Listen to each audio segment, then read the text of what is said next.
Good afternoon, everyone. The track for today will focus on road and maritime connectivity, vital elements for economic growth. The moderator for the track is Ambassador Sakant Tyal. Ambassador Tyal is a graduate of the Allahabad University and has a postgraduate degree in chemistry from the prestigious Indian Institute of Technology, Kanpur. He was India's Consul General in Johannesburg and Houston and Ambassador of India to Uzbekistan and the Republic of Korea. Sir was the Secretary of the Indian National Commission for UNESCO and has served as the Director in charge of the IITs in the Department of Education, Ministry of Human Resource Development. He was Joint Secretary in the Ministry of External Affairs. So, introduced far-reaching reforms in the passport issue system, including comprehensive computerization, machine printing of passports, and the Tatkal scheme for the fast-track issue of passports. Ambassador Tyal has authored a book, India and Republic of Korea, Engaged Democracies, which was released in December 2013. I request Ambassador Tyal to kindly take over the session.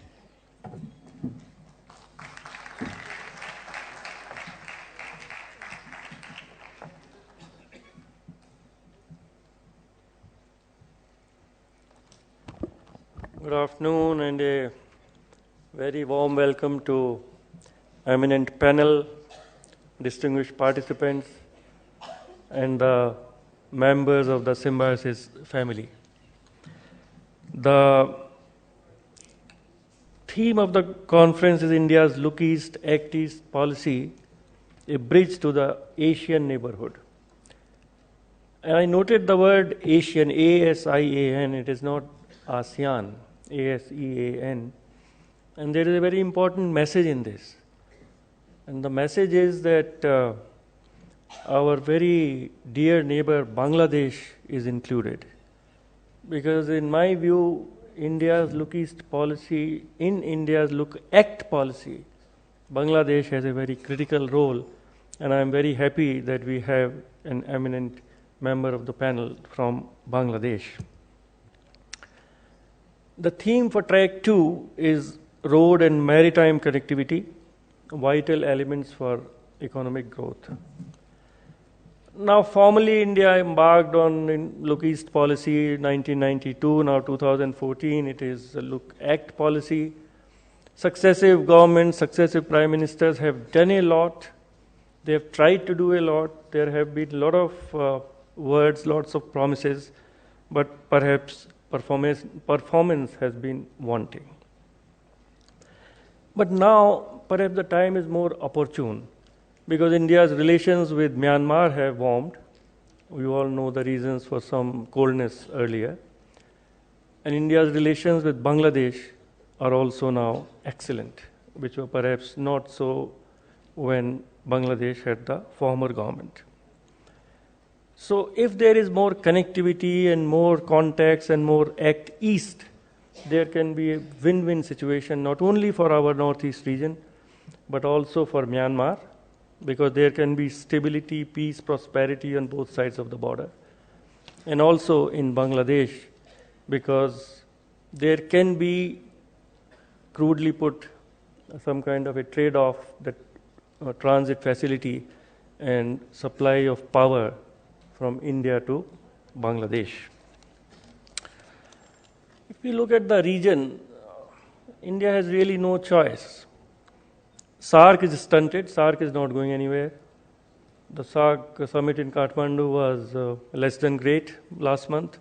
There was no agreement on transit, some agreement on power, but it is very clear that in the East, there are more chances of more concrete results from a regional collaboration, regional cooperation, and it is very good to see the Secretary General of BIMSTEC in this context as one of the panelists.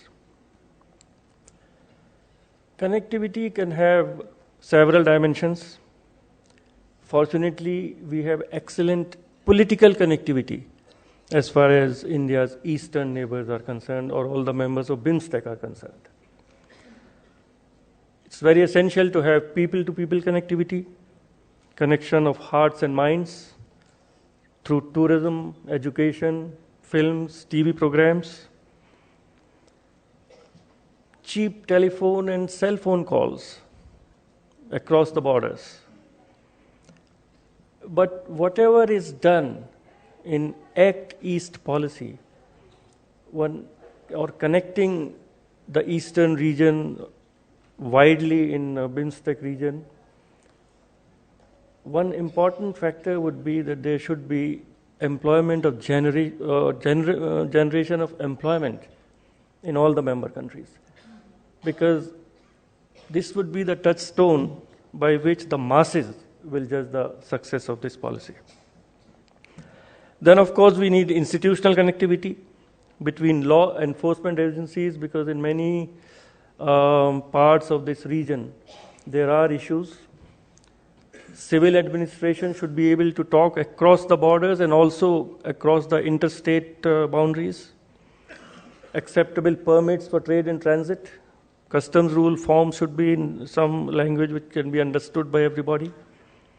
Driving licenses, ID cards, etc. should be acceptable on both sides of the border, or wherever there is a crossing of the international border. Very important part of connectivity. And prerequisite of Act East policy, of course, is physical connectivity. But if one looks or can look at a grand vision, it may be very fruitful to look at eastern part of India, Bangladesh, northeastern region, and Myanmar as a kind of one geo-economic space. Myanmar is the land bridge connecting two large markets of South Asia with Southeast Asia. Through Myanmar, India's regional cooperation focusing on northeastern states can be extended to the Mekong region, Mekong River region. And it is a little ironic that Myanmar and Northeast are surrounded by three most vigorous economies: China, ASEAN, several member countries, and Bangladesh. Bangladesh is also now growing very rapidly, and that is a story, success story, which is not very well known in India, with very commendable improvement in social indicators. To enhance the physical connectivity, several projects are underway. We'll hear about them. To establish rail and road linkages within the Northeast, and between Northeast and Thailand through Myanmar.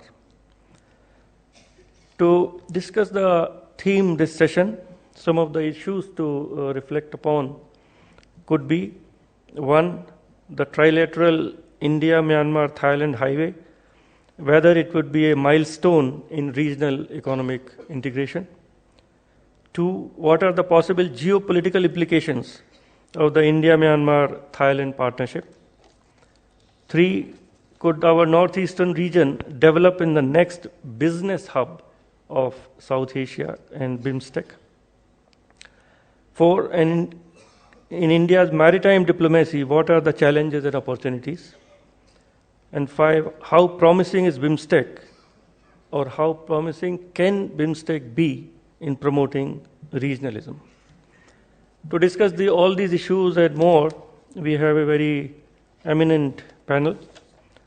Dr. Rajat Nag, Distinguished Fellow, Indian National Council of Applied Economic Research.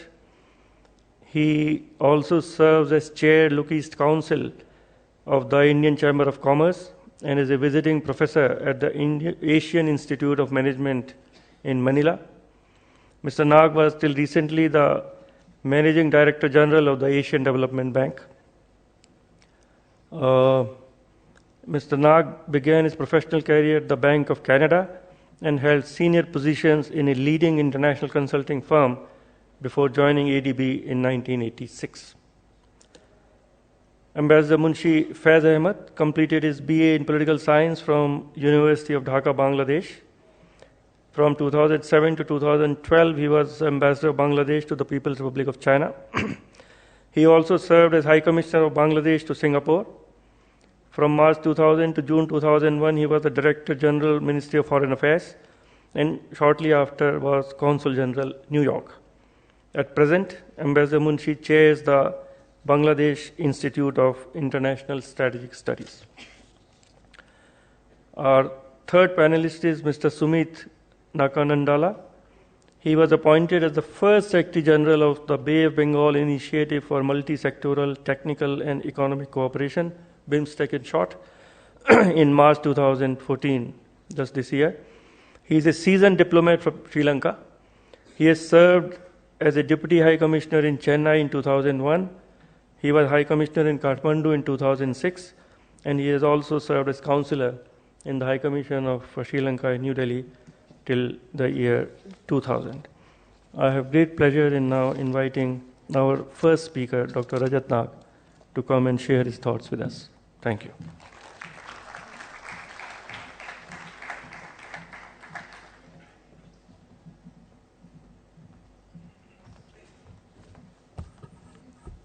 Good afternoon, Vice Chancellor Gupte, members of the Symbiosis family, particularly the students, Ambassador Tayal, my co-panelists. I will try to cover my presentation in 6 points. First, the Asian century, plausible but not preordained. And the basic point I'd like to make, confirming or along the lines that Professor Ranade made this morning, that undoubtedly the center of gravity of the world economic power is shifting eastwards. And it is essentially, in a way, a re-emergence of Asia. We are getting back to these shares of the world GDP that we had almost about 300, 200 years back. And in that process, in that re-emergence, Japan, of course, led the pack, starting in the 50s and 60s, and then the newly industrialized economies came along in the 70s and 80s, China opening up in the late 70s, on through the 80s, phenomenal blistering growth rate of 10% for 30 years, several countries of ASEAN, India joined in the early 90s, and essentially the whole development impact of all of these countries coming together has really meant that Asia has started to become the center of the world economic power. Not there yet, but getting there. And this has therefore led many to talk about this being the Asian century. But before we get too carried away and too excited about that, let me switch back to why I have the picture of that girl on that slide. Asia has done very well. In 1970, 1 out of every 2 Asian was poor, poor defined as $1 a day. By 1990, that had come down to 1 in every 5, 1 in every 3, and by 2010, it had come down to 1 in every 5. Now, that's a remarkable achievement in a generation. Asians today are richer, they are more educated, they are healthier, they live longer than a generation back. However, there is always the however when economists get up to speak. There is this girl who represents the other side of Asia. Asians, yes, they've done very well, but 2/3 of the world's poor are in Asia. About 600 million people live on less than $1 a day. About 700 million to be more precise, do not have access to clean water. 1.8 billion do not have access to improved sanitation.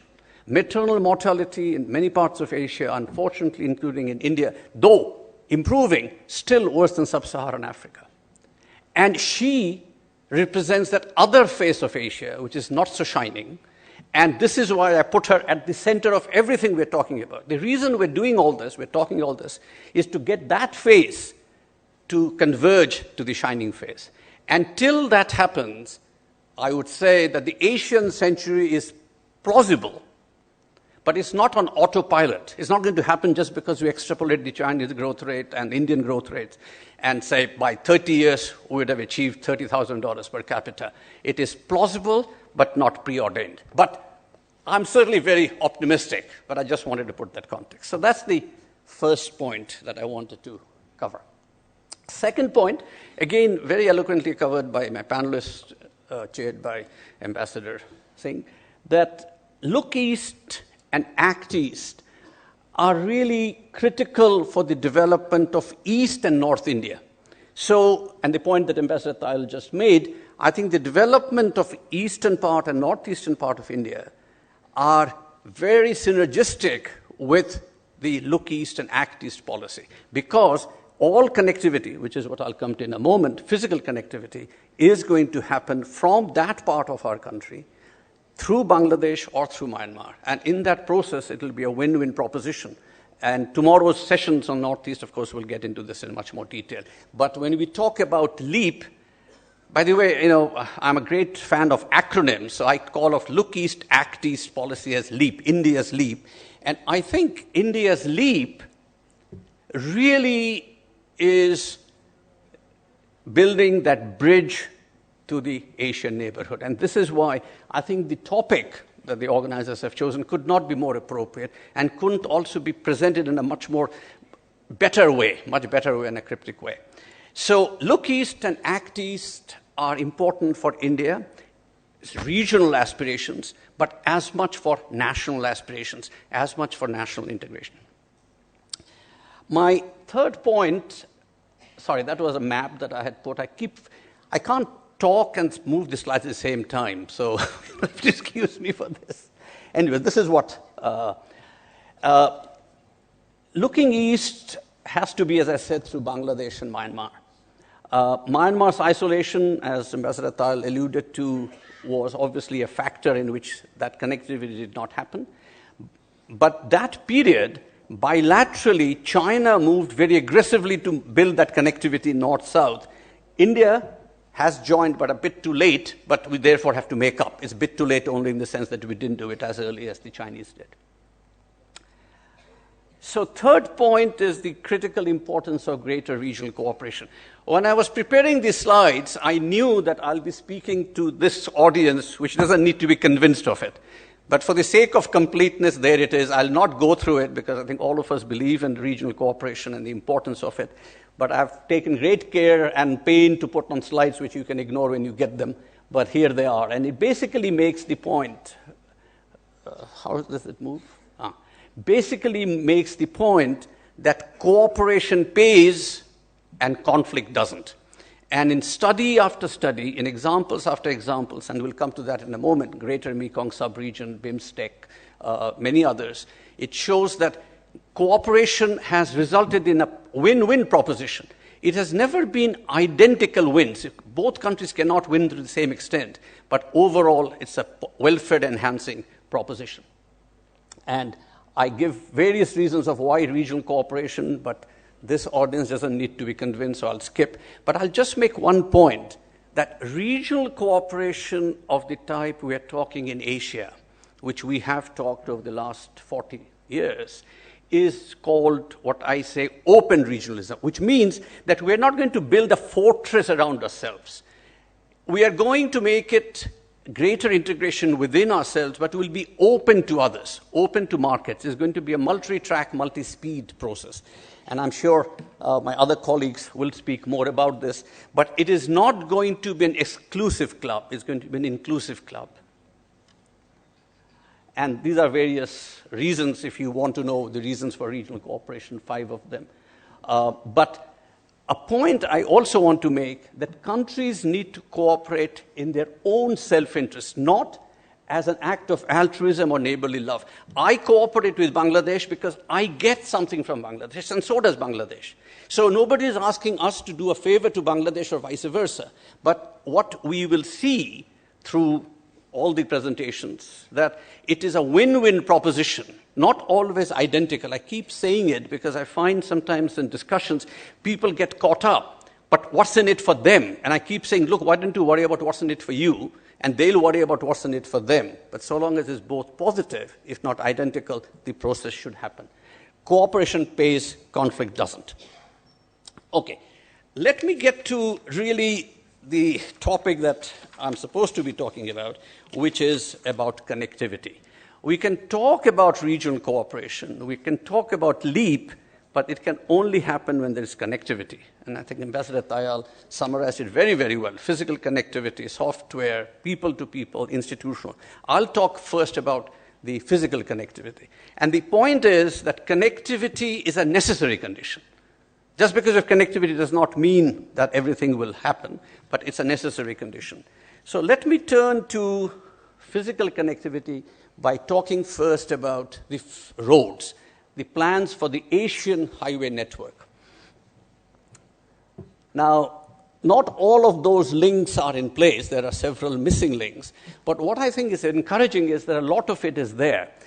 There is no reason at all why we shouldn't be able to go from Singapore all the way across Asia, across India, all the way to the doorstep of Europe through and overland.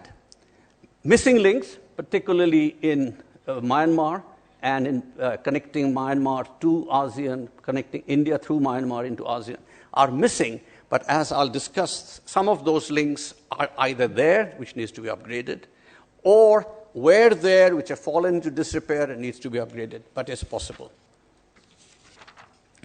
This is a blow-up of this, essentially showing, again, not all of them are existing, though somewhere I've shown them to be solid, but there are kilometers here and kilometers there. But the point is that many of these road networks in Southeast Asia, in South Asia, do exist, not of very good quality at places, but are there. So it will just take a question of rehabilitating or rebuilding some of them. Again, details. I couldn't help but overhear somebody say in the audience that the speakers are giving them so much information, which is very welcome, but it's information overload. And she was quite rightly saying, how can we possibly take notes of everything they say? Take my word for it, I'll share all of this so you don't have to take any notes. Just to make the point, there's a huge network, 155 cross-border roads, which crisscrosses 32 Asian countries. The point I'm trying to make is we're not starting from scratch. The connectivity is not starting from scratch, but it's a question of investing to upgrade or build at some places. Point that I think is important is centrality of links in Myanmar to link India with China and Southeast Asia.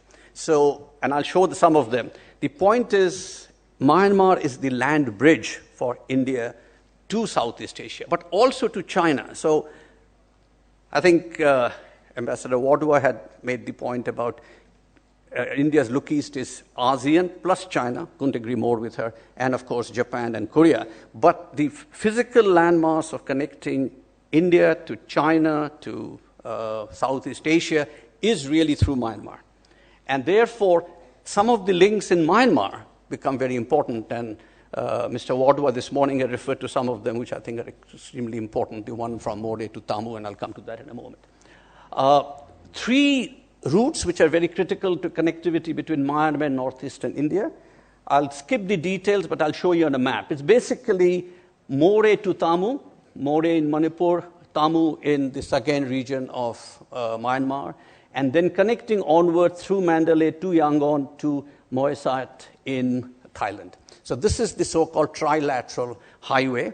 And as, again, Secretary East was mentioning this morning, and it was alluded by Ambassador Tayal, this highway is much more than just connecting some missing links. That is really the connectivity looking east, because this is going to be the highway, and parts of it was actually financed by India in so-called Friendship Highway. It's basically the one which will enable connecting India through Myanmar, through to Thailand, and then I'll show you some maps which then shows how it connects with the rest of Southeast Asia. This is just a blow-up of this, Moreh to Yangon to Mae Sot in Thailand. This is the India-Myanmar Friendship Road I mentioned. These are details about where the roads go, etc., and what condition they are in. Suffice for this sort of presentation that the network is there. It's not in the best of shape. Needs investments, but we're not starting from scratch.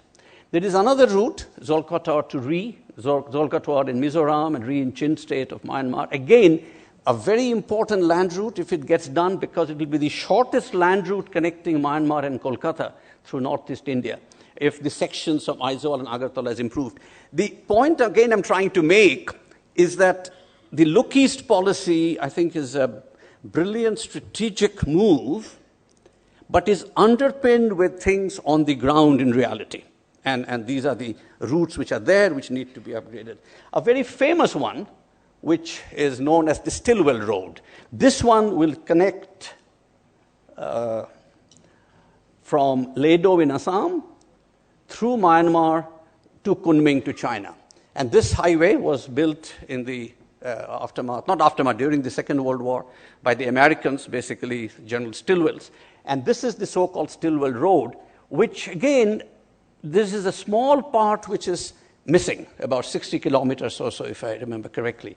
But this highway, if upgraded, and China is already upgrading, as a matter of fact, almost a 6-lane highway from the Kunming side to the Myanmar border, and they're financing parts of the portion within Myanmar, India would have access, and of course vice versa, to a large market in China, and that is the Stillwell Road.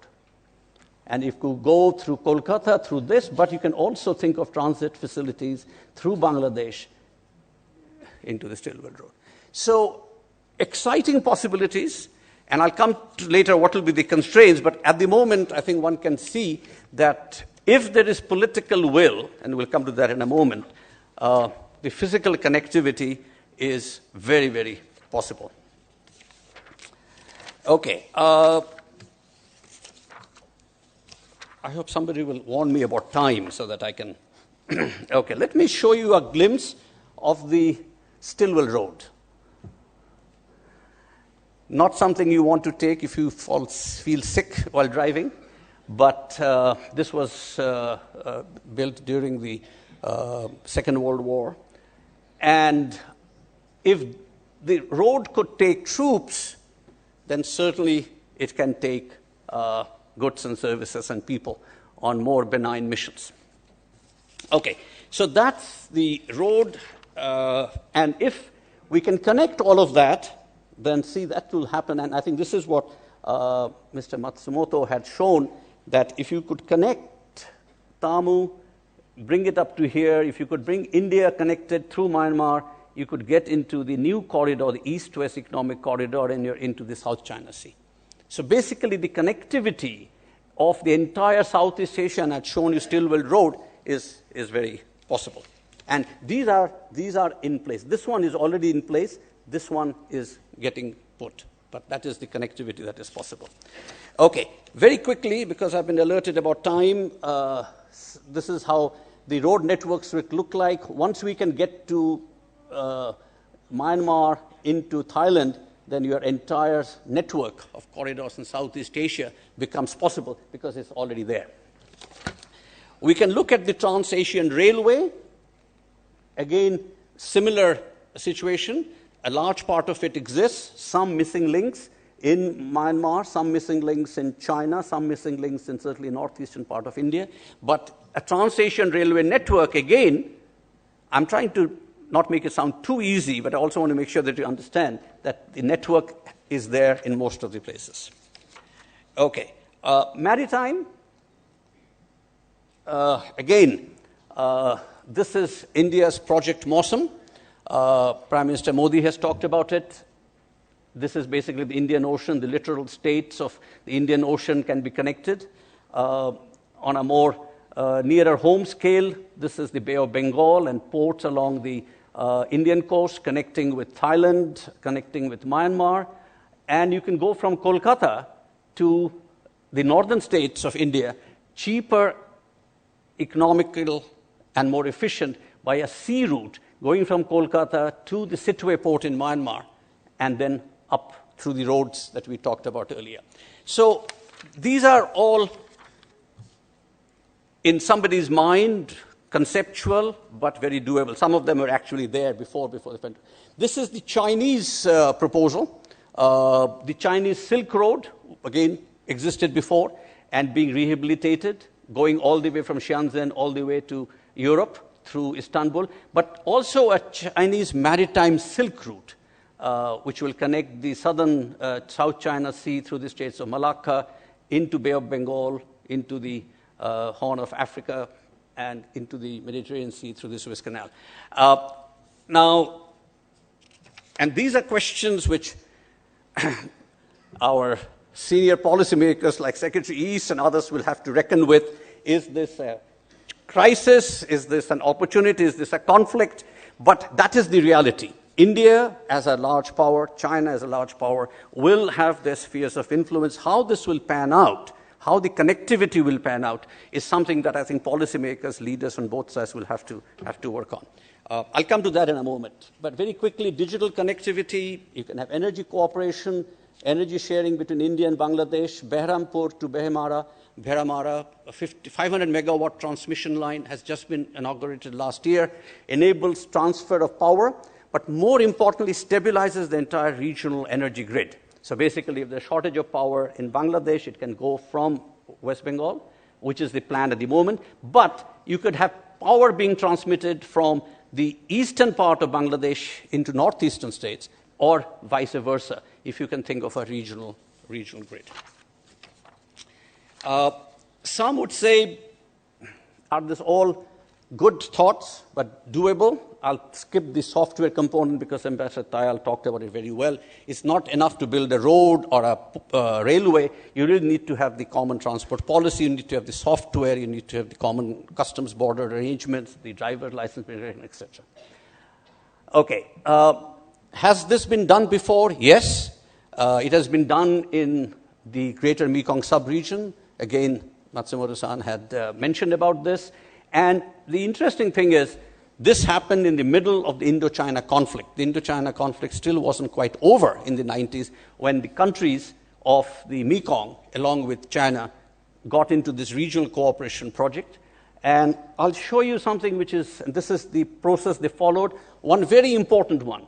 No need for consensus. 6 members, but only 2 could agree. Laos and Thailand could agree and do it. They didn't have everybody to agree. And I've always been very sympathetic with my colleagues in SAARC. No wonder it's very difficult to move because you need consensus, and that's not easy. But here, it's no need for consensus, though they followed the ASEAN model where possible, and this is important. But the important thing is any 2 countries could agree to do a project and do it. And they did. This is the situation in 1992. Very few blacks, which is roads, very few telecommunication, very few red, which is power transmission line. This is what happened in 2005. In 13 years, these are actually built. These are on the ground. See the number of roads, telecommunication, power transmission. And this is what it will be in 2020. These are projects on the anvil. These are financed. These are under construction. A large part of it thanks to colleagues in JICA and Japan. So if this can happen in the GMS, certainly it can happen in... Okay, let me quickly run through this. These are just regional value chains. We had talked about the importance. I won't talk about it. These are the potential regional value chains in Southeast Asia. Look at what can happen between Nepal and India, Bhutan and India, Myanmar, India, and all of these possibilities of food processing, of construction material, of services, which are all possible if you have the right connectivity, both hardware and software. This is the bridge to the Asian neighborhood in the true sense of the word. The borders are almost irrelevant, and you can't even see them, because what you see is how the frictionless cross-border movement, access to sea, development of major trading routes, integration of border areas, all of this can happen in this region. Financing is a challenge. No question, connectivity will cost dollars. My point, however, is financing is not a constraint. Money is available. The Honorable Minister this morning talked about the public-private partnership. Colleagues in Japan have been most generous. There is money within the Indian capital markets. But what is needed is strong political support and leadership. And there, I think it's very important that the collaboration between 3 mega economies, China, Japan, India, remains crucial. It cannot be just Japan and India, just Japan and China, or the 3 of us have to be very, very on board on some of these. Is this a rivalry? Is this a competition between India and China in South and Southeast Asia? Is this a new great game that is being played? North-South corridors, China wants access to the Bay of Bengal. China wants access to the ports. India wants access to Southeast Asia through the corridors. China is pushing very hard the China Silk Route, both land and maritime. We are pushing the Project Mosum. China is putting money. China is throwing money. Silk Route Fund, $40 billion. AIIB, Asian Infrastructure Fund, Bank. It will take money, and I think India will also have to, at some point in time, recognize that India will have to pay and pay much more than it has.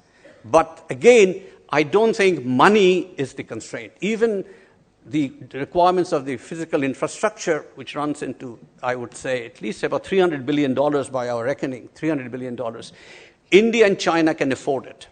But it is a question of the political leadership, and remember that it has to be not fortress Asia, but open regionalism. Possible, yes, and I talk about how in the 70s, Asia was in a state of disarray.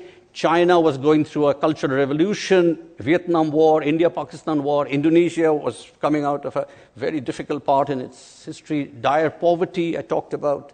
This is in the 1970s. Only exception was Japan. And if anybody at that time thought about Asia in 2014 as we know it, that is that you're just incurable optimist. But here we are. So there are reasons to be optimistic. And I believe that with goodwill on all sides, political consensus, and this morning's speeches by the Honorable Minister, Dr. Ram Sharan Mahat, Minister from Bangladesh, Secretary East, I thought were all very, very positive. I don't think any one of them was being unrealistic. They recognized the problems, but what I detected was that willingness to come together. And basically, my vision is that in Asia, you have all these sub-regional cooperations, GMS, BIMSTEC, ASEAN, CAREC, SAARC, SASEC. Ultimately, they'll all be garlanded into one Asian, whatever you call it. I think it'll be difficult to say it'll be Asian Economic Union, but something akin to that. As a good Bengali, you cannot ever conclude anything without somehow invoking Tagore. So here I am. Tagore, many, many years back, almost 100 years back, he said, Dibe ar nibe milabe milibe. You will give and you will take, you will integrate and get integrated. And if he could think of this 100 years back, why can't we put it into practice now? Thank you very much.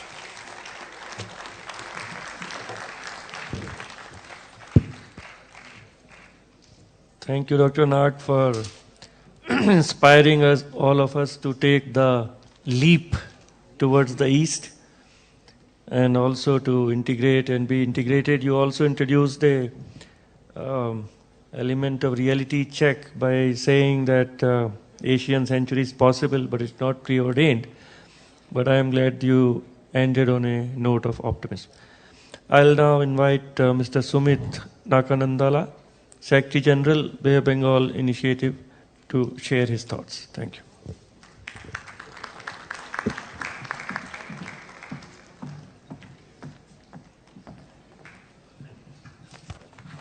Thank you, Mr. Chairman. Thank you very much for inviting me. Special thank to the Vice Chancellor, the Dean, and especially I must record my deep appreciation to Ambassador Sudhir Devare for actually introducing me to this Symbiosis Institution and inviting me, or rather facilitating my visit here. Unfortunately, I couldn't be here in the morning because of the connectivity and transport problem, and I had more than 24 hours sleepless night while in transit. Now, I think I was told in the morning, especially the political leadership and the officials, they have referred to the BIMSTEC as a possible solution to the integration in the Asia-Pacific region, at least connecting South Asia and Southeast Asia. So since many things have been said, I am not going into details, but Mr. Chairman posed, I think, two questions, whether BIMSTEC will succeed or whether should it succeed. I don't know which way he put it, but I think I will answer to that question. Well, BIMSTEC was, as everybody knows, it was established in 1997, but we have been able to establish the Secretariat only 10th of August this year.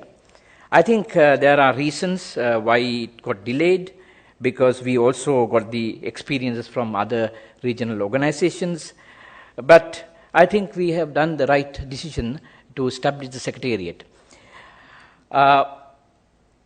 Even without the Secretariat, I think BIMSTEC has done some concrete work.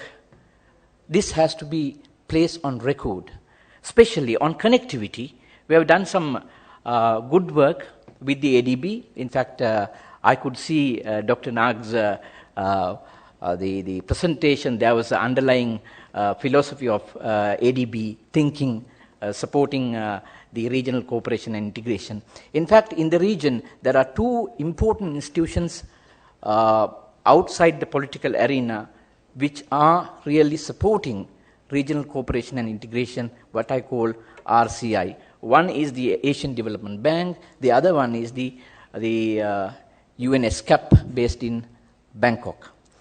I was told initial concept paper for the establishment of BIMSTEC was done at the 4th floor of UNSCAP building some 10-15 years ago.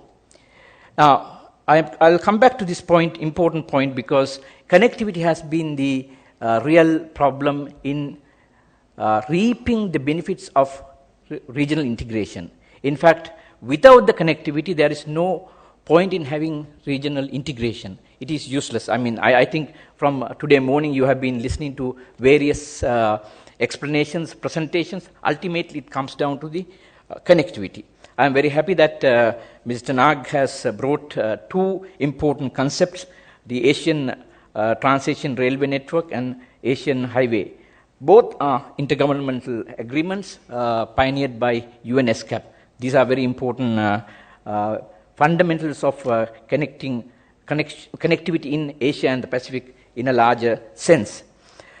Now, with the ADB, BIMSTEC has identified at least 166 projects, rail, maritime, air, road connectivity projects from national. These are national projects. These are not BIMSTEC projects, but these are national projects.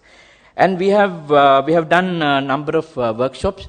Honorable Secretary was there when we were finalizing the BIMSTEC BTILS report in Delhi early this year. We have streamlined 65 important projects which are really connecting the BIMSTEC member states. That means South Asia and Southeast Asia connecting. Now, for 166 projects at the range of 45 to 55 billion US dollars, whereas 65 projects will cost 20 billion US dollars. This money, as Dr. Nag said, money is not a problem. Money is there. I think it is important to realize the money is there. Finally, it is the political commitment that we need to do. Now, that apart, I think we are okay. We have identified projects, so we will not have a big problem with the physical connectivity. Now, how do we do the soft connectivity?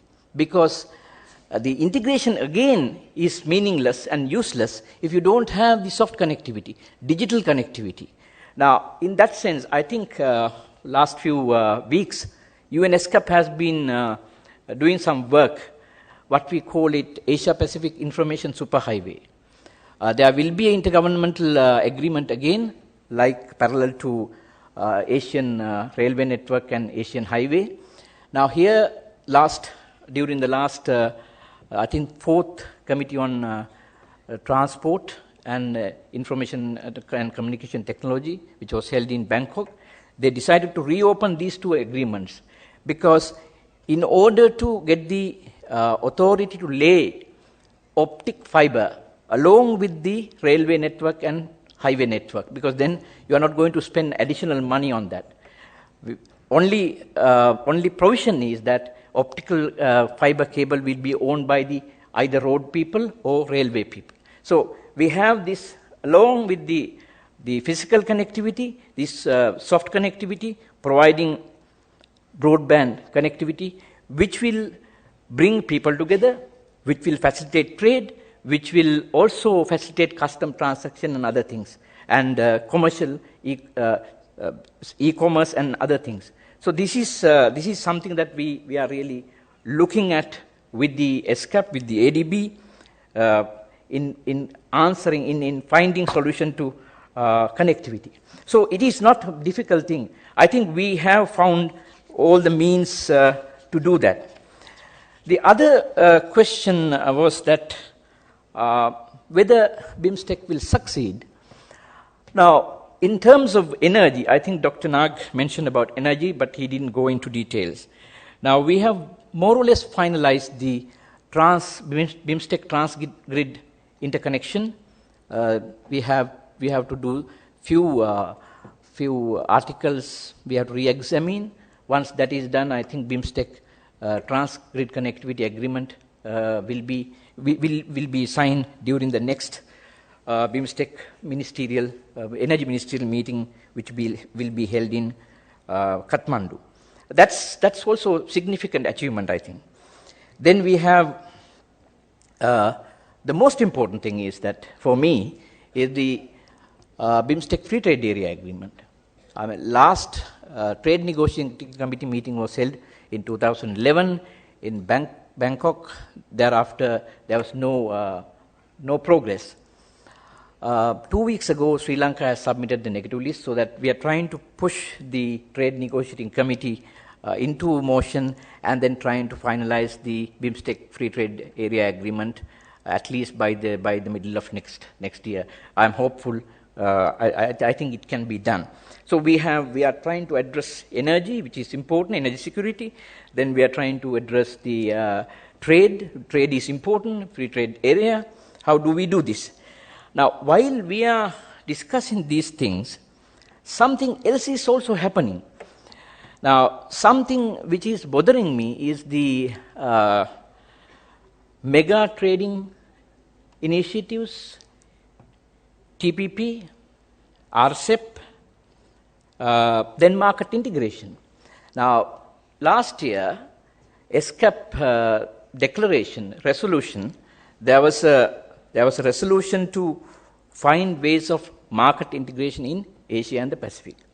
In fact, I was in Bangkok a few days ago as an observer, because we wanted to understand what market integration means for them. For Asia and Pacific, there are 150 RTAs. There are 150 regional trading agreements, except the forthcoming BIMSTEC FTA. So this 150, some are not working, some are only for the paper. So this is the situation, that it has become a spaghetti, what we call spaghetti regionalism, noodle bowl regionalism. This is the problem. So now, what should we do? Should we go for integrating the markets in the entire Asia Pacific, or should we build blocks in the regional level, the SAARC, BIMSTEC, then Central Asian regional integration, or ASEAN regional integration? So I think these are certain concerns that we have from the BIMSTEC Secretariat side. How do we do this? Then we have the other problem with the increasing emphasis on the global value chain. Now, why should we talk about global value chain rather than regional value chain? I think we should emphasize the regional value chain rather than global value chain. I think one needs to understand that the business as usual is not going to happen, because I think even in the morning, some references were made that our market is outside. Everybody says that intra-regional trade within SAARC as well as within BIMSTEC is minimal. That is because our market is elsewhere, which means now we can't do the usual business, because when the Europe and the America is on recession, there is no market for us. So we need to create market. That is why we need to think of regional value chain instead global value chain. I have no specific problem with the global value chain, but then I think we need to specifically work with the regional value chain. Now, giving this picture, I think BIMSTEC can work. BIMSTEC will work as a solid member of, solid component of regionalism, connecting South Asia and Southeast Asia. We have 14 areas of cooperation, from trade and investment to climate change. Certain components, I think cooperation is enough. But certain areas, I firmly believe it is not sufficient to have regional cooperation only, but we need to go for regional integration. Now, for trade, of course, I think we need to do this. And then custom cooperation, then tariff, completely removal of tariff. This is the most important thing.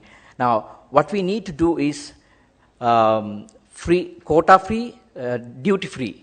Quota-free, duty-free market we need to create. Now, that most probably will be able to do, but I don't know whether we will be able to do with the services. Services will be the serious problem with all the member countries. Investments, agreement on investments is possible. Agreement on trade, merchandise, goods is possible. But then there will be a serious problem with any agreement on services. Then we need to talk about movement of natural persons and mode 4. So these are some kind of problems within the regional cooperation and regional integration. But given the diversity, I think with the political commitment which was repeatedly expressed, especially during the last BIMSTEC summit which was held in Naypyidaw, Myanmar, I was there, I heard very clearly and loudly the political commitment.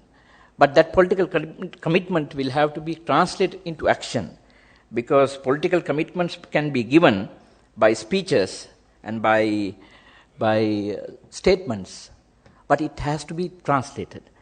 That is why I believe that without even Secretariat, BIMSTEC has done some work which we can't be 100% satisfied or proud, but I think we have done some work. Especially there is an area where all the countries have, without any question, cooperated. That is an important area, terrorism. We have signed a Convention of Suppression of International Terrorism. We are about to finalize BIMSTEC Convention on Mutual Legal Assistance in Criminal Matters. All the subgroups, subsectors under the terrorism are meeting regularly. There is a cooperation. There is a cooperation in that sector. To other sectors, we are not having that. So, what we need to do is that we need to proceed with the areas of cooperation where everybody has interest. Everybody is trying to contribute. So that, for me, if I look back, Secretariat started a few months ago. We can't expect miracles within 1 year or 2 years. It's a difficult journey. Regional cooperation is difficult because regional cooperation and integration will certainly have a cost. We need to be mindful of that cost, and we need to also find ways and means of sustainability of regional cooperation and integration. These are certainly questions, legitimate questions that we are posing with our partners. Especially, we are raising those questions in a more academic manner with the ADB, with the UNSCAP, because they have the enormous experience in regional cooperation and integration. So, Mr. Chairman, the question that you posed to me, I don't know whether I have answered in full, but I think this regional cooperation and integration within BIMSTEC is possible because it is the natural link between South Asia and Southeast Asia. And this is not a new idea. Even prehistoric times, I think people migrated. They crossed the Bay of Bengal from the Coromandel coast to Malay Peninsula. I mean, something I know, people from Sri Lanka, they migrated, navigated to Southeast Asia. Through that, religions have gone, through that, civilizations have gone, through that, cultural aspects have gone, through that, the living systems have gone. So, Bay of Bengal is a medium of connection. Actually, Bay of Bengal is not only a body of water, it is the medium of connectivity, if we really see. If you go to the museum in Arakkamadu, in Tamil Nadu, that museum will have, I have seen the Roman coins and other things. So, Arakkamadu, the entire Coromandel coast in India has been a very flourishing trading points, which you have actually, Dr. Nag has showed that. I am just bringing the historical aspect. What I'm trying to explain to you is that cooperation was people-led cooperation. Now we are talking about government and nation-states-led cooperation. So we are not trying to reinvent the wheel. We're trying to rediscover our common heritage. In that sense, I think this is not artificial. Therefore, BIMSTEC will succeed. That is my hope. Thank you very much.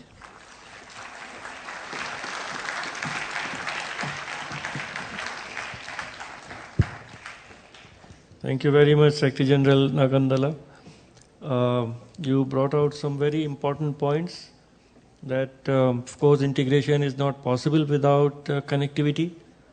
Then for which political commitment is required. There have been a lot of statements, but whether there has been enough action on the ground, I think that is a question which remains to be answered.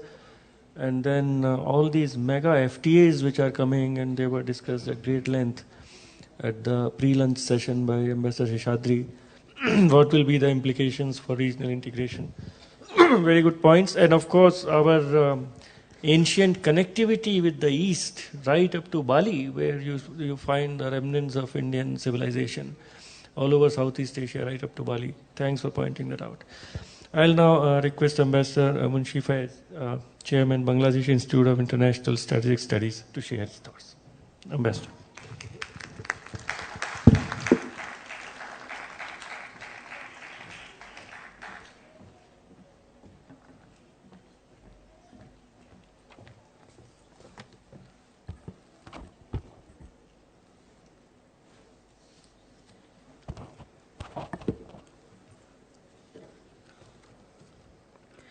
Mr. Chairman, Vice Chancellor Gupte, and other leaders of the Symbiosis International University, distinguished panelists and participants, students of Symbiosis, ladies and gentlemen. A very good afternoon to you all. May I also join previous speakers in expressing our sincere thanks to Symbiosis University for the invitation and warm hospitality extended to us. May I also commend them for the very timely convening and excellent arrangements for this highly significant seminar on India's Look-East policy, Bridge to the Asian Neighborhood. Two main refrains of the discussions over these 2 days here are India's Look-East policy and connectivity. All around me are proponents, practitioners, and experts of India's Look-East policy. I am neither qualified nor prepared to dwell at length on it. I am here to learn more about it and to try and hazard a few thoughts about how Bangladesh is relevant in this regard and what role it could play. How such interaction could be a win-win for both India and Bangladesh.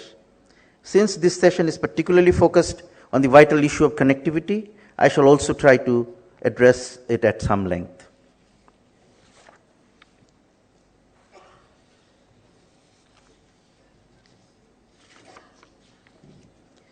My understanding of the Lucas policy is that it is not exclusive by any means. It does not mean turning away from the West, or for that matter, North or South. It is also not necessarily the most important among foreign policy priorities of the Indian government. It only means that among many other priorities, the Indian government now seeks to pursue closer and more comprehensive cooperation with the countries in the East, starting with the immediate neighbors, extending to Southeast Asia, East Asia, and Australia, New Zealand. Over land, this extends through the Indian Northeast, Bangladesh, Myanmar, rest of Southeast Asia, and into China and Korea.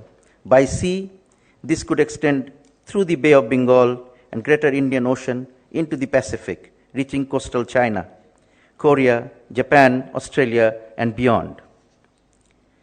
This cuts across and brings into relevance various regional, sub-regional cooperative architectures and arrangements like ASEAN +6, SAARC, BCI-MEC, BIMSTEC, APTA, FTAIP, TPP, MGC, GMS, SCD, so on and so forth.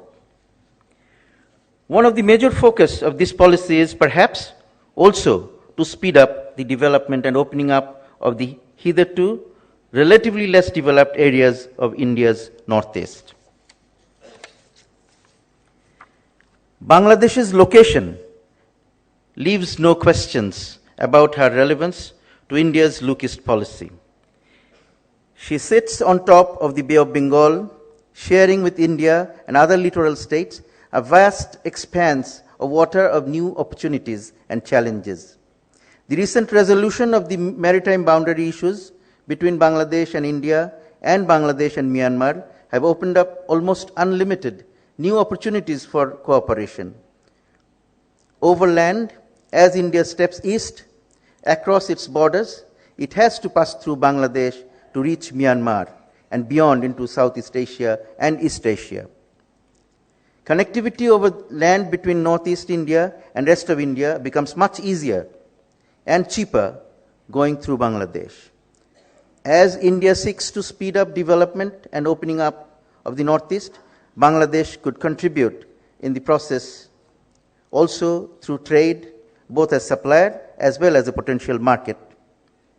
Investment, infrastructure development, sharing workforce if necessary, tourism, education and cultural exchanges, and lot more.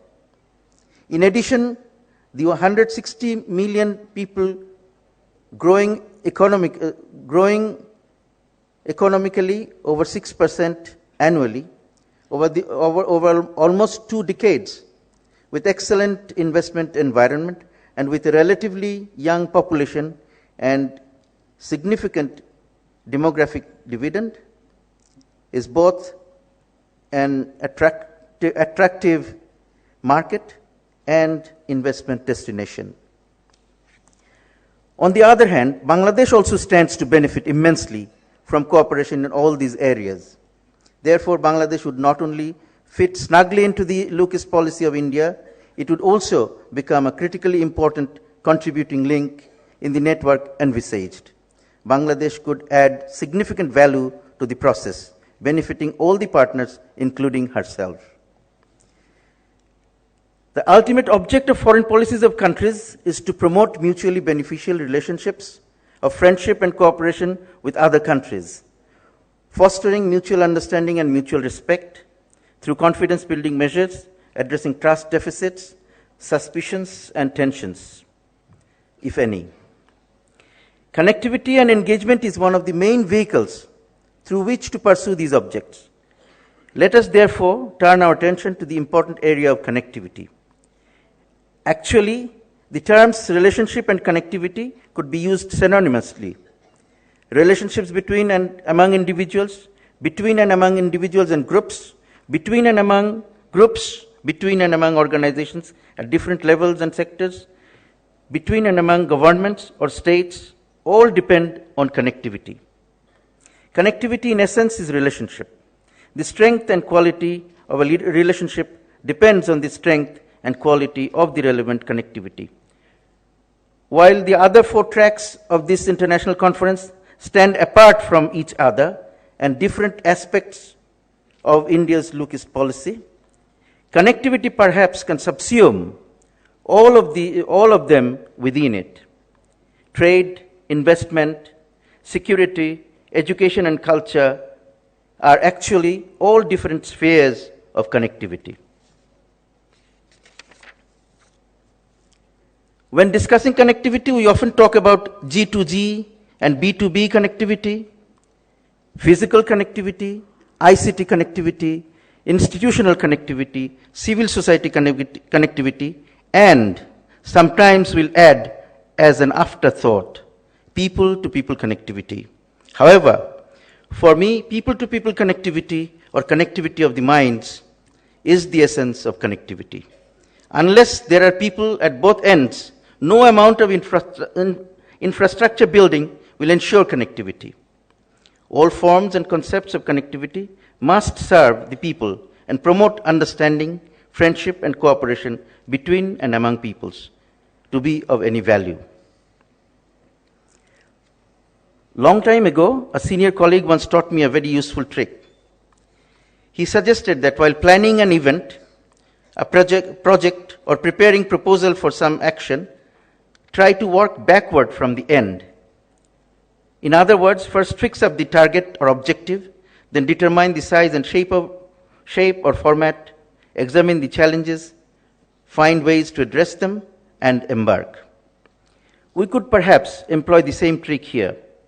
Our goal is achieving greater mutual understanding, mutual respect, friendship, and cooperation among our peoples across the borders and boundaries in the neighborhood, in the region, and beyond. Next, we determine the size, shape, and format of the connectivity project. I believe there should be no limits. We must pursue maximum connectivity over land, by sea, and by air, and across waves and wavelengths. But there are innumerous and enormous barriers and challenges, political, technical, and financial or economic, to mention but a few. First, we must agree politically to pursue the project.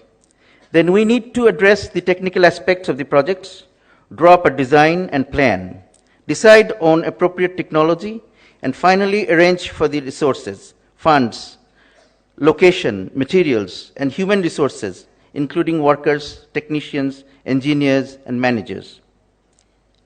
Equally important is to plan the smooth end use of the projects. To ensure that any connectivity project is adequately useful, it must be user-friendly. While the actual physical build-up or construction, that is physical or hard infrastructure, must be sound and adequate. The procedural or soft infrastructure must be also adequate and user-friendly. These include transit and vehicles agreements, shipping and air transport agreements, immigration and visa procedures and regimes, customs procedures and facilities at ports, airports, borders, and other transit points, various fees, charges, and taxes, banking, foreign exchange, insurance procedures and facilities, as well as other facilities for people, vehicles, and goods and services on the move. Ideally, there should be complete freedom of movement of people, goods, and services, and vehicles across borders. However, since that is not possible because of existing realities, we must aim at the bare minimum and most user-friendly rules, procedures, and formalities. Let us now examine some of the efforts in place in improving connectivity of our region with the neighborhood, particularly towards the east. I think the most important and significant land connectivity initiatives so far are the UNESCAP and ADB-sponsored Trans-Asian Highway and Trans-Asian Railway projects, has also been mentioned by previous speakers. These have been more or less acceded to by almost all countries involved. There is a need now for finding ways of speeding up the process of implementation of these two major projects. These projects have already helped improve the political environment, making the countries in the region generally more and more receptive to the idea of greater connectivity and its enormous benefits. Therefore, it has now become easier for the countries in the region to undertake many more bilateral, regional, and sub-regional initiatives in further enhancing connectivity in the region and beyond. The plethora of initiatives, those that are already in place or are being mooted or likely to come up in future, will certainly complement and strengthen each other. SAARC is quite close to signing agreements on movement of motor vehicles and rail services across the region. BCIM-EC, the new economic cooperation initiative involving Bangladesh, China, India, and Myanmar, is expected to focus in a big way on connectivity among these four countries.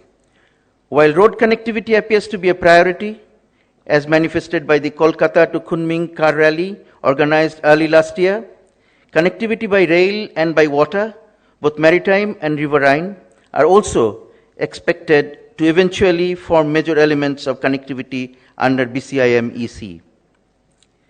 Although there already exists some connectivity by air, there is need and ample opportunity for further strengthening and widening it. BIMSTEC is another new initiative cutting across South and Southeast Asia that includes both Bangladesh and India. Naturally, we'd be looking at this forum to also pursue connectivity with vigor and as a priority.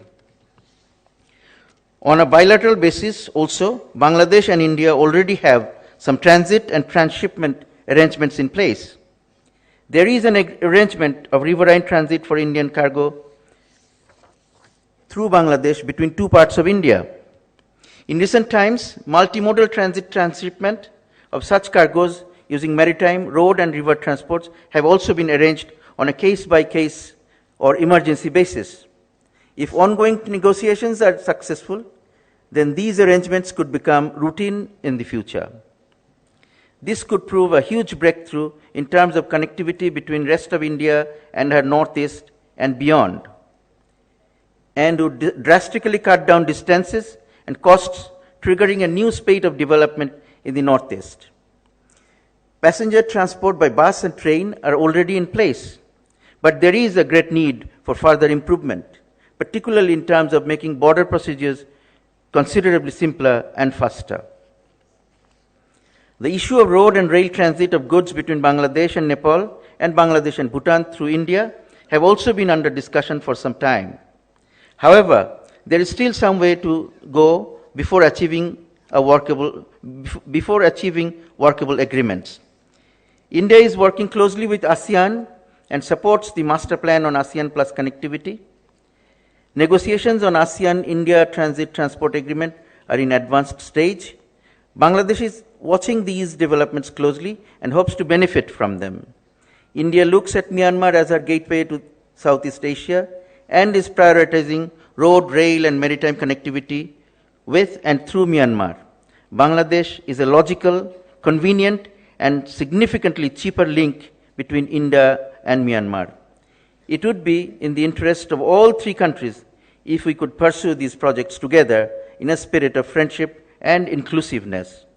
When India and Myanmar consider the various projects like Indo-Myanmar Friendship Road, More Kalewa, Mandalay, or the proposed rail corridor between Jiribam, Tupul, More, Myanmar, China, or the Tamu Kalewa Kalemio sector of India-Myanmar Thailand Highway, or the Kaladan multimodal transport project, our friends should consider the challenges involved and think of the important missing link, Bangladesh.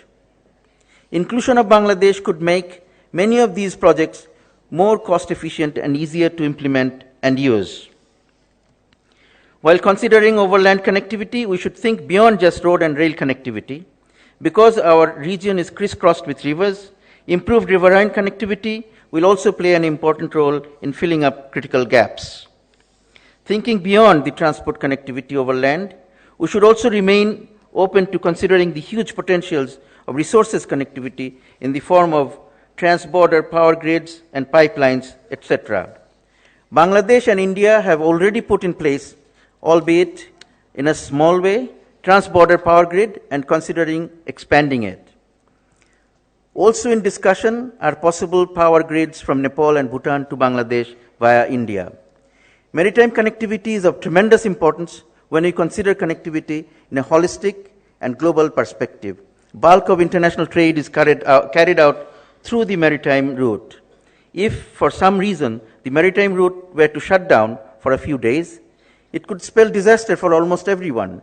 Coal, oil, gas, food grain, iron ore, and lots more of strategic resources will not reach destinations. People will starve, there will be no power, factories will shut down. We are so habituated to unhindered and smooth movement of cargo through the maritime routes that we take it for granted. However, this has been possible because countries have agreed to cooperate in keeping the sea lanes free for all. Therefore, it is also important for us in and around the Bay of Bengal to make the most of the almost unlimited opportunities presented by it. The littoral states, including Bangladesh and India, could together use the waters and coastlines of the Bay for enhancing connectivity in a more comprehensive way. As we cooperate more, bilaterally, regionally, and globally, to create greater wealth and welfare for our peoples, production of goods and services will increase on a sustained basis, generating ever-increasing volume of cargoes to be transported through the Bay. Some of them will go through the greater Indian Ocean to the rest of the world beyond, both east and west. A large quantity would also require to be shipped from ports in one littoral state to ports in other littoral states to be carried by road, rail, and river, or a combination of them around the region. For example, goods from Kolkata port could be shipped to Chittagong or Sitwe to be carried over land by road or rail or river to the Indian Northeast, northern Myanmar, or into China. For this to happen successfully, we have to put in place comprehensive arrangements for coastal shipping. Overall shipping resources, vessels, and sailors, on-ground services all need to be greatly improved and revamped for handling growing volumes of cargo. Shipbuilding industry will be a major boost, creating new opportunities for cooperation among the littoral countries, including Bangladesh and India. In addition to the transport connectivity in the maritime domain, there is also huge potential for establishing maritime resource connectivity in the form of joint fishing, exploration and exploitation of other marine resources like oil and gas and other minerals, as well as joint security arrangements and information sharing. Before concluding, I would like to share a final thought addressing security concerns connected with greater connectivity, allowing people and goods and services to move relatively freely across borders and around each other's countries. There is a saying that if you want fresh air, you must open the window, even if it means that a few insects and some dust could come in with it. There are people who will always stand in the way of liberalization and relaxation of any kind on the pretext of the possible abuse and misuse of the facilities by bad or undesirable elements like spies, smugglers, and traffickers of all description. In any case, all the restriction in the world cannot keep these elements out. As the abusers and misusers become more efficient and sophisticated, we must also become more alert and sophisticated. The benefits of greater connectivity and openness outweigh by far the costs of not connecting and not opening, or the possible abuse and misuse by the undesirables. If we look at Europe, we will see how sworn enemies opened up and connected with each other after the Second World War and reaped the benefits for all their peoples.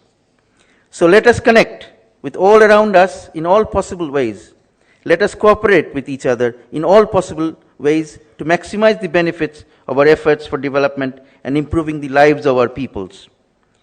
Let our peoples come together to understand each other better, to achieve mutual respect and mutual benefit, promoting friendship, peace, stability, and sustained development and growth for all in a festival of win-win. Let us open the windows wide. Let us reach out to all, near and far, in all directions, and embrace all with love, goodwill, and friendship, and walk into the light together. Thank you, everybody.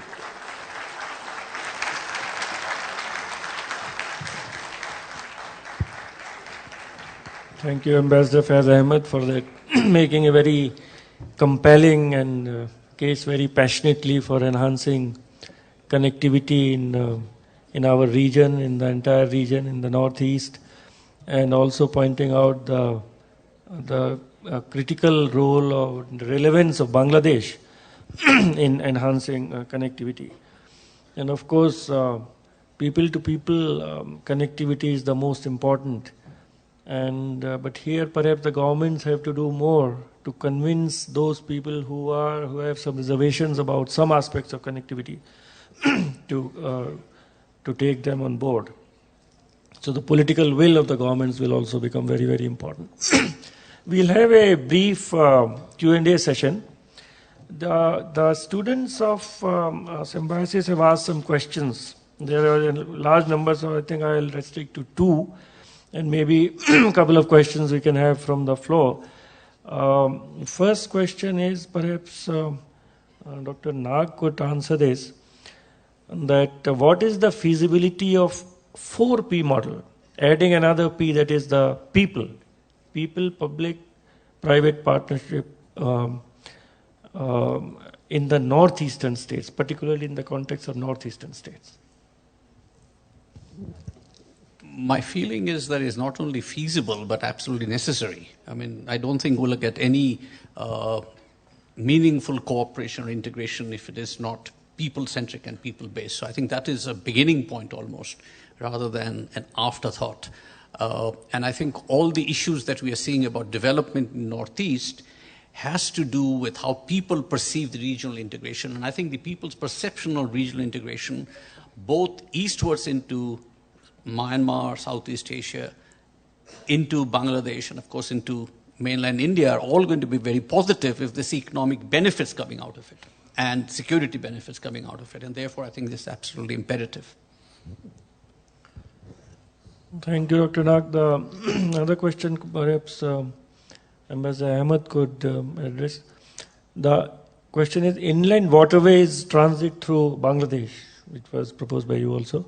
It has security, migration, and other risks. How can you address those risks? You know, the net, you have to have a little bit of a net curtain on the window before fully opening it. Between closed and totally open, is that feasible? Well, is the mic on? Can you hear me? Okay. As I said, we already have this arrangement of riverine transit or transshipment for Indian cargoes from our western border to cross into northeast India from our western border into eastern border and beyond. So this has been there for a long time, actually. Even since before Bangladesh became independent. Not only riverine connectivity, actually we had other modes of regular travel or transport of goods, railway as well as roads, even before. But then, because of evolving political situations prior to Bangladesh becoming independent, some of these became less used or became difficult to use and are not present right now fully. But the riverine transit remains, and it has been used from time to time regularly. And also, as I mentioned, that multimodal transshipment has also been arranged on case-by-case basis, and we are talking with India in arranging regular transshipment on a regular basis by train, by road. But there are challenges which we are trying to address. Like one of the challenges that people talk about is the lack of appropriate infrastructure within Bangladesh. So India is now investing in the development of infrastructures within Bangladesh, which is a prerequisite. Then there are also that some of our roads are not as strong as the Indian roads, and Indian roads can take much heavier load, our roads cannot. So these need to be addressed as well. But there are some people are talking about some kind of joint transport companies to come up who can address these issues better within themselves. But as the chairman just mentioned, that there are issues of undesirable elements, which I also alluded to, coming in with the transit and transshipment. So we have to have a appropriate surveillance and appropriate legal measures to address those. But there is no reason why you should shy away from opening up and connecting with each other. There will be difficulties, we'll address them as they come, but as I said, that the benefits of connecting and cooperating are huge and immense, but the cost of not connecting, not cooperating are staggering. So we don't have a choice. It's not a choice. We have to connect. Thank you. Thank you, Ambassador. I think one more question could be addressed by our Secretary General of BIMSTEC. This is about the trilateral highway between India, Myanmar, and Thailand. That what are the constraints, opportunities, and risks? Basically, the progress of work in Myanmar part has been rather slow. So, what in your assessment are the issues? Are the political will or finances you said are not a problem, or is it technical issue of lack of capacity? I don't think that there is a political will problem, but this is part of that has also been identified in the BTILS report. So, in fact, I didn't have time to explain. Now, the next logical step that we are planning is that the study recommended the joint working group from all the 7 member countries to convene a meeting in Delhi to devise the modalities of monitoring and implementation of these projects. So once that is done, then all these slow-moving projects will be identified, and then the joint committee will go into details, and then joint committee will make certain recommendation to expedite the process. Because now, at the moment, there is no joint mechanism within BIMSTEC member states to monitor these projects. So we have been assured the support, technical assistance from the ADB. In fact, the ADB report suggested that the monitoring mechanism of these projects should be done by the Secretariat. But I completely disagree to that, because we don't have enough mechanism. We don't have people even, at least people to monitor these projects. So then we devise this joint committee. So I think by the middle of next year, we will be able to understand where are the missing links and the last mile connectivity. How does we address those things? We will be able to get that. I think I'm hopeful in that one. Mr. Chairman, just one thing. I think even Ambassador Munshi said that the security, as I can only talk about BIMSTEC. Now, security, in fact, I said that there is a greater cooperation on security matters. There is a subcommittee meeting every year. Every year they are meeting, subgroup on intelligence sharing. So these guys are meeting, which means that there is a working arrangement within 7 member states. Then we have a subcommittee on narcotics. We have 4 subcommittees are there. So I think we can't always say that security concerns are, identifying, saying the security concerns as a response to lack of integration, no lack of cooperation. It is there. In fact, we need to work hard. Don't have no illusion. Regional cooperation and integration will never come if we are not going to work hard. We have to work hard, and we are going to lose something. Certainly, we are going to lose, because when you reduce tariff, when you reduce non-tariff barriers, the national incomes will not be there. So there is a risk in regional cooperation and integration. We need to address to those things. That is why we need to look at the other things like getting into a global value chain, getting into a regional value chain. Then we need to go for trade facilitation. Trade facilitation is very important, which we have not talked actually. It's very important, trade facilitation, which I think Ambassador Munshi also mentioned about the port facilitation, and which comes under the larger ambit of trade facilitation. So these are possible things. This is not a new thing for this area. I mean, ASEAN has done, Europe has done by their own ways. And where are we going to do? What are we going to do now? Next year, ASEAN Economic Community will be declared. So that's. Thank you. I think we'll have 2 questions from the floor, preferably from the students. Any hand going up? No? All right, I think it's been a long day. So let me give my concluding 2 sentences. I think the connectivity is very, very important for this leap 2. It is really look east, act east policy 2, because as was pointed out, there was a very, very vibrant and strong connection with the east by peninsular India and Sri Lanka, right up Java, Sumatra, whole of Southeast Asia. And somehow because of historical reasons, from the 15th century, 16th century, that link was broken. And now there is a real political will to come together and again restore those links. So it is LEP2, but it requires a lot of political will, it will require a lot of funding, and it will require a connect among the people. Thank you very much for your patience, and a big hand to our panelists. Thank you, sir. May I now request Dr. Rajni Gupte ma'am, Vice Chancellor SIU, to kindly felicitate the dignitaries on the dais.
Thank you, ma'am.